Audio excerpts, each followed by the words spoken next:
আমি রান্না করব মাংস, মুরগির মাংস, ঝোড়া মাংস। গরুর মাংস ঝোড়া হলে কেন মুরগির মাংস ঝোড়া হবে না? মাংসটাকে সিদ্ধ করে নিছি। এখন মাংসটাকে ভালোভাবে এভাবে ছোট ছোট করে ছিঁড়ে নিব। দেখো মাংসটা জোড়া হয়ে গেছে, ঠিক এরকম হবে।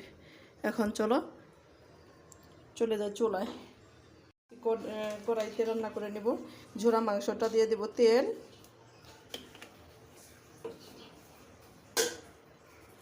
দিয়ে দেব তেজপাতা 2-3টি, এলাচ, দারচিনি, দিয়ে দেব পেঁয়াজ কুচি 1/2 কাপ।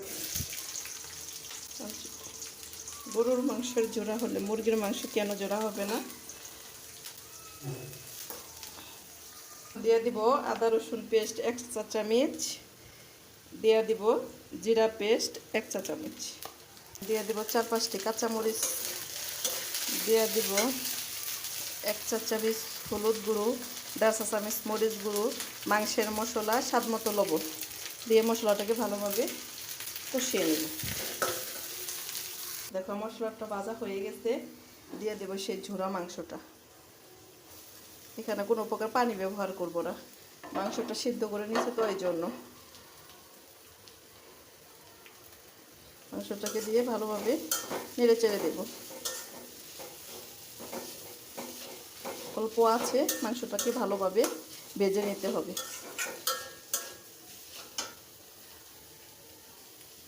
যারা একদমই মুরগির মাংস খেতে পছন্দ করো না, তারা এইভাবে মুরগির মাংসটা, অবশ্যই মুরগির মাংস বুকের মাংসটা নিতে হবে, শুধু মাংস, এখানে কোনো প্রকার হাড় থাকবে না।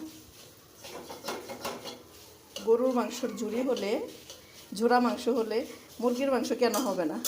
এটা খেতে গরম ভাতের সাথে অসম্ভব মজা হয়।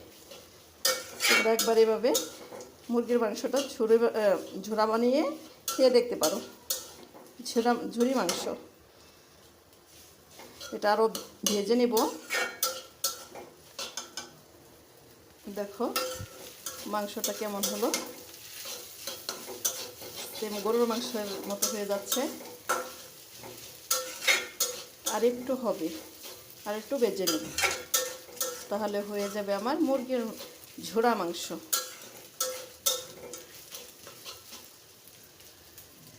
দেখো কেমন হলো ঝোড়া মাংসটা রান্না।